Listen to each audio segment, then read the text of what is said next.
Кешегі тесттің результаттары мені қатты таңғалдырды. Білмеймін не істегендерімді. Сиқыр жасадыңдар ма или көшірдіңдер ма, бірақ барлықтарыңыз проходной балл алыпсыңдар.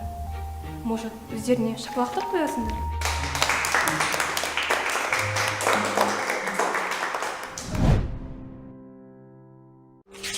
Қайда мені әкетіп барады, қандай ғаламшар, жанды әлемде жансыз адамдар қолында. Менің жарықшам мұнда мәңгі түн орындалмаған армандар. Өмір деген парақтай, қателерім көп білем, мыңға боп ем. Әуенім бірден бәрін алуға дәмелі бәрі, бірден бәрін алуға дәмелі бәрі.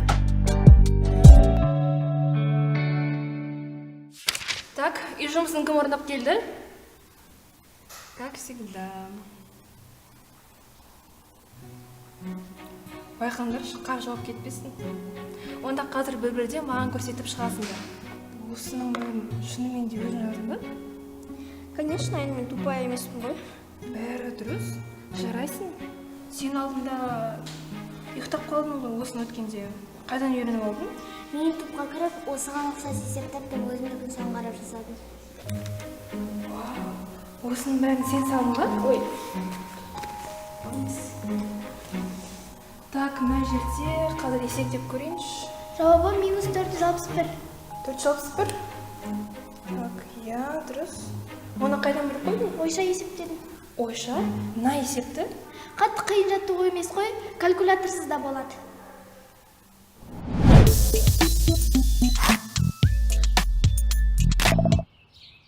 Сондай нұрлы жүзің атқан таңдай, соның бәрі мені баурай.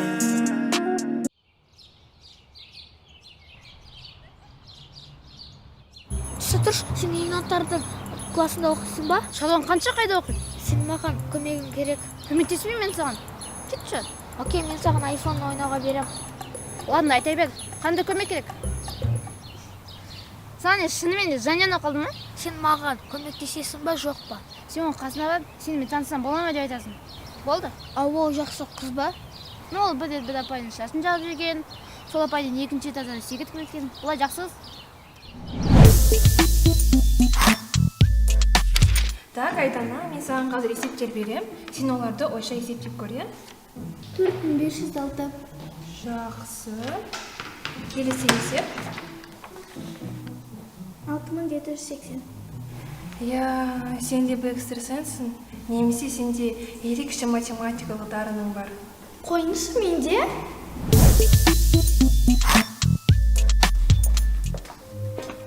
Привет, қалғалай? Қайырлы күн. Мәссің ғой? Конечно, мәз білді күні бүгін менде бір тема қызбен свидание болады. Қандай ол қыз? Ол қыздың аты Адам басталады, яламен аяқталады. Түсіндегі свидание ба? Атомесе мен қыдарайын деп жатқан жоқпын. Неге айтқан жоқсың? Вроде маған бір қыз айтқан, если оның классы экзаменнен жоғары балл алса, мен свиданиеға барамын деп. Что-то қатты ойланып кетіпсің ғой? Көп ойлана берсең, шашың түсіп қалады. Потом мен саған қарамай қоямын. Жай, оқушыларым туралы ойланып кеттім. Бұл балалардан мен әбден үмітімді үзіп едім. Бірақ кешегі тесттің нәтижелері мені қатты таңғалдырды. Ну, значит, балаларыңды дұрыс бағаламағансың. Мен жындымын. Оларға ашуланып, 2 апта бойы қырсығып, мүлдем тестке дайындаған жоқпын. Тыңда, Не болды? олар тесттен өткен жоқ. Мен олардың результаттарын алысып тастадым. Немене? Сонда олар тесттен өткен жоқ па? Ну, конечно, өткен жоқ. Олар не, бір күннің ішінде бастар секілді деп ойлайсың ба? Просто мен сенімен свиданиеға барғым келді, сол үшін алысып тастадым. Сенің есің дұрыс па? Сонда олар тесттен шынымен де өтпеді ме? Директор біліп қойса, оқудан шығарып тастайды ғой. Бірақ тесттің нәтижелері өтірік болғанымен, олардың оқу үлгері өсті ғой. Сонда қалай? Олар результаттары жоғары болған үшін сабақ үлгерімі де өсті ме? Мен саған бір қызық айтсам сенбейтін шығарсың. Дастан аға, қалайсыз? Привет, Аржан ханымға. Мен бір программа жазып отырмын, қайта какой-то ашып шыға береді. Ағай осы сізге аялап ойнайтын сияқты ғой. Жоқ, ұнамайды кетші. Қашан жеттің? Білмеймін, по-моему, жоқ қой деймін. Аға ертең оның сыныбы экзамен тапсырады. Егер де ол экзаменнің нәтижесі жақсы болса, сізге де керек болады. Егер сіз оларға сәл-пәл көмектесіп жіберсеңіз, сонда екеулеріңіз свиданияға барасыздар. Сен по идее дұрыс айтып отырсың. Жақсы идея екен. Сізде мына жерде синтаксистен қате кеткен. Болды. Мына мен 2 сағат отырмын, білдейін осындай башқатай болады жек көрім бар ғой. Мен оның программист болса, осы мектепке. Саған сонда тесттің жауаптарын ауыстыруға Аружан себепші болды ма? Ну я, получается солай. Сізге Дастанаға бәрін айтып қойды ма? Аружан, біз сенімен подружкамыз ғой, а? Айтшы, сен не үшін олардың тесттен өткенін қаладың? Олардың өздері деген сенімділіктерін ояту үшін. Сенімдірек? Негізі оларға ешкім сенбегендіктен оның өздеріне сенімсіз. Үнемі оларды сыныптастары мазақ қылады. Оларды менсінбейді, ал мұғалімдерді ақымақ деп санайды. Ал оның ата-аналары сыныптастарына кем деп ойлайды. Аружан, сен осындарын қалай байқап жүрсің? Байқау қиын емес, түсіну қиын. Оларды ешкім де түсінбейді. Себебі бұрын менің де басымнан осы жағдай өткен. Бірақ та маған бір мұғалім көмектесті. Маған жаңа әлемнің есігін ашты. Содан бері мен өзіме мұғалім боламын деген мақсат қойдым. Өтінемін сізден. Сіз де ол балаларды өзгертіңізші. Ал қызым, сен өскенде кім болғың келеді? Мен өскенде сіз сияқты мұғалім болғым келеді. Ой, жарайсың. Шынымен де мұғалім болғың келсе, мына нәрселерді есіңе сақтап ал, жарай ма? Жаман оқушылар болмайды, жаман мұғалім болады. Жаман мұғалім не істейді? Тек қана түсіндіреді, Ал ұл ұстаздар не істейді? Шабыттандырады, қызым. Сол үшін қазірден бастап жақсы оқы, жарай ма? Жарайды. Ой, ақылдым. Апай, бәрі дұрыс па? Рахмет, Аружан. Сен бүгін маған көп нәрсені үйреттің. Сен болашақта ұлы ұстаз боласың.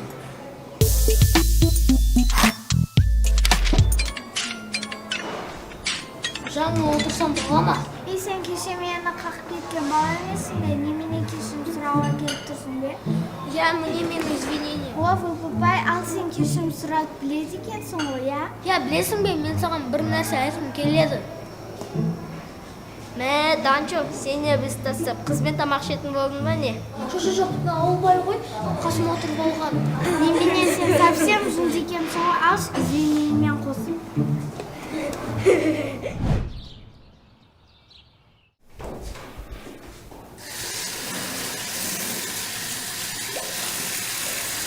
Бәсе, неге әжем есіме түсіп кетті десем, мынау жерде ауылдайский иіс шығып тұрған екен ғой. Не жерде? Жай, еш нәрсе. Ауылдан келгендердің қалжың сене алмайтынын ұмытып кетіппін. Амина, сен осы мектепте менен басқа адамды көресің ба? Неғып маған қарай кесе бересің? Ну ладно, менің ата-анам сендердікі сияқты бай адамдар емес. Не болыпты? Менде нормальный киім, нормальный телефон, нормальный машина жоқ. Осында өмірді әдейі таңдады дейсің ба маған? Сен и сенің жанындағы барлық колхоздарың менің уже жыныма тиеді. Келген құрылаңа қайтадан кетіңдерші, біздің мектеп састпайды. Жарай ма? Значит, вот так, да?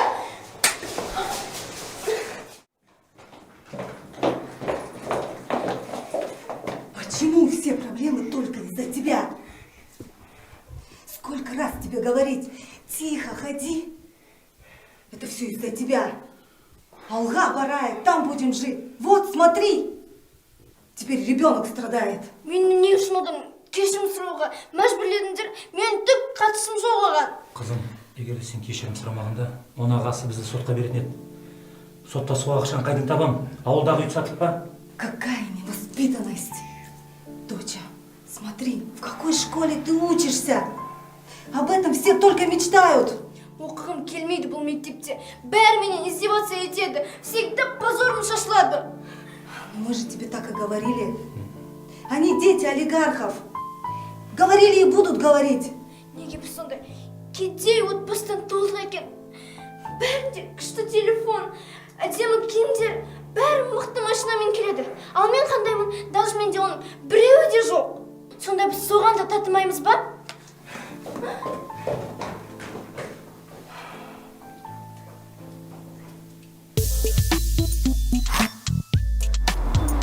Сәлеметсіз бе?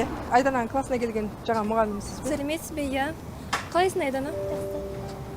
Сізге үлкен рахмет. Сіздің арқаңызда экзаменнен күшті балл алды. Білесіз бе, қызыңызда ерекше математика қабілеті бар. Мен ойымша, Айдананы осы салада дамыту керек. Как раз біздің мектепте олимпиададан отбор болайын деп жатыр. Қызыңызды қатыстырайын деп едім. Математик болып жүрмесін. Бұл байлардың оқитын мектебі ғой. Әйтеуір осы мектептен шығып кетпесе болды бізге.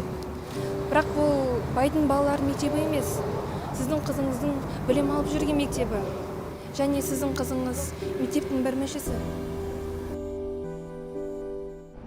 Сәлем достар, менің атым Айым, және де мен өз мектебім туралы сіздерге қазір көрсететін боламын. Сәлем, сен Айым Channel каналын жүргізетін қызсың ба? Иә. Мен сенің ютубтан видеоларыңды көрдім ғой. Шын ба? Иә, соңғы видеода түріңді көріп көзімнен қан ағып кетті, енді түсірмей қойшы деген комментарийді көрдің ба? Соны мен жаздым ғой. Я мен де көрдім ғой, видеосы вообще онша емес. Иә, шынымен енді видео түсірмей қойш, еще түрің онша емес, видеоларың безвкусный. Оқушылар, біз жылдағыдай халықаралық Кореядағы өтетін олимпиадаға жолдама алдық. Сондықтан директордың тапсырмасы бойынша мен сіздердің араларыңыздан бір баланы таңдауым керек. Амина, 1 минут тыңдап тездет. Тұра тұрыңыз. Мен сені сондай тормоз деп ойламаппын. Просто кешірім сұрай салсашы. Үндемей отыршы, өзім білем. Қалай кешірім сұраймын онда? Ну, олай не отыр. Оған записка жібер. Не жазам? Кешірші мені. Мен түні бойы ұйықтай алмай жүрмін. Күндіз күлкіден, күнде ұйқыдан айырылдым де. Қойшы просто кешір дей салам.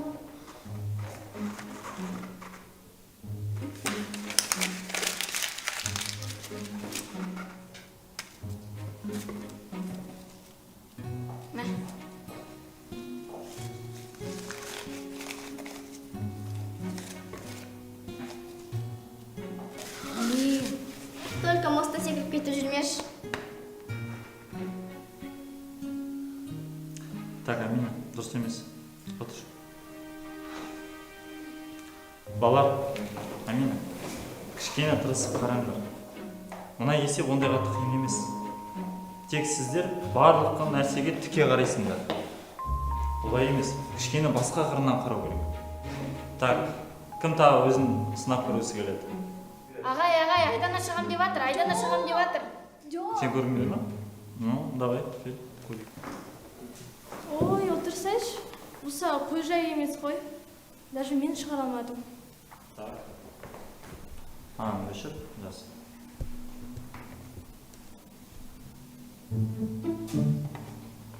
Есеп бітті. Сен мынаны калькулятор сақ шығара аласың ба? Қиын есеп емес қой, калькуляторсыз да болады. Есімің кім? Айдана. Жақсы, Айдана. Бер оған. Айдана, сабақтан кейін маған кабинетке кел, мен саған тағы 1-2 есеп беремін. Сосын отырып сөйлесеміз.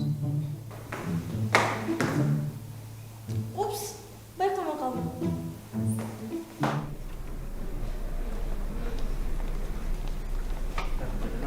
Есебің әдемі шықты. Саламатсыз ба? Саламатсыз. Так, балаларыңыздан бұндай результат көремін деп ойламап едім. Айдана, жарты жылдан кейін Сеулда математика бойынша олимпиада болады.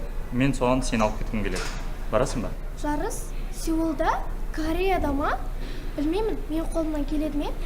Келеді деп ойлаймын. 10 жыл ішінде бұндай нәтижені бірінші рет көріп тұрмын. Айдана, ертеңге дейін сенен жауап күтемін. Апай, хабарын айтарсыздар. Молодец, мен саған айттым ғой, сен генийсің деп. Білмеймін, апай, мамам жібермейтін сияқты. Бұл туралы уайымдамай қоя, өзім мамамен сөйлесем.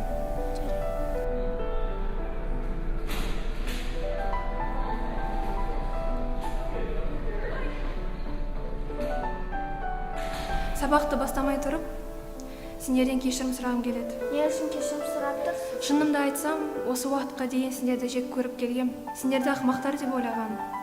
Сөйтсем, осы сыныптағы тек қана мен екен ақымақ. Кешірімді қалтаға сала алмайсыз. Бірақ сендердің қандай ерекше балалар екендеріне көзім жетті. Және тағы бір нәрсе айтып тұр. Сәлеметсіз бе? Сәлемет. Балалар, мен сендердің барлықтарыңды құттықтаймын. Ертеңнен бастап оқудан шықтыңдар. Қалай? Не үшін? Солай. Айтпақшы, документтеріңді алып кетуді ұмытпаңдар. Сау болыңдар.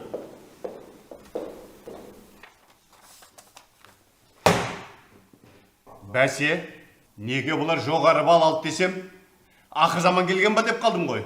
Білген бірдеңе дұрыс емес екен. Бұл бәлендерден бәрі шығады. Құдай біледі, ана программаны өзгертіп, өздеріне жоғары бал қойып алған. Олардың еш қатысы жоқ. Ол мен нәтижелерін өзгерткен. Сен? Не үшін? Қалай сонда? Біздің тесттен жоғары бал алғанымыз өтірік пе? Мен олардың осы мектепте оқығандарын қалаймын. Сіздер барлықтарыңыз олардың құтылғыларыңыз кеп тұр. Олар мектептің имиджін бұзады деп ойлайсыздар. Бірақ ешкім жан дүниесіне үңіліп жатқан жоқ. Ей, сенің келгенің кеше ғана. Маған қалай ұстаз болуды үйретпекшісің бе енді? Ей, сен сол үшін жұмыстан шығып кететініңді ойландың ба? Осы жұмысқа тұру үшін қалай қиналғаның? Қаншама жүгіргенің есіңде ме? Қайдағы бір балалар үшін сонша осының бәрін құртып. Ей, кішкентай ойлансайшы көке. Біле білсең, осы мектепке мұғалім болу үшін кезекте тұрған мұғалімдер толып жатыр. Егер оларды жақсылап дайындасам, проходной бал ғана емес, мектептегі ең үздік көрсеткіш алатын сияқты. Ойбай, ең үздік деме. Біз тесттен ең үздік болсақ, точно ақыр заман болайын деп тұр. Все. Болды, басымды қатырма. Ана балаларға айт. Ертең документтерін алсын да кете берсін. Өтінем сізден, тағы бір мүмкіндік. Әкем үшін, мен үшін емес. Жарайды. 2 апта уақыт берем. Егер тапсыра алмаса, сен де кетесің балалармен қоса. Рахмет сізге. Алмастың қызы болған үшін ғана. Мен оның алдында қарыздармын. Ризасың ба? Иә. Боссың.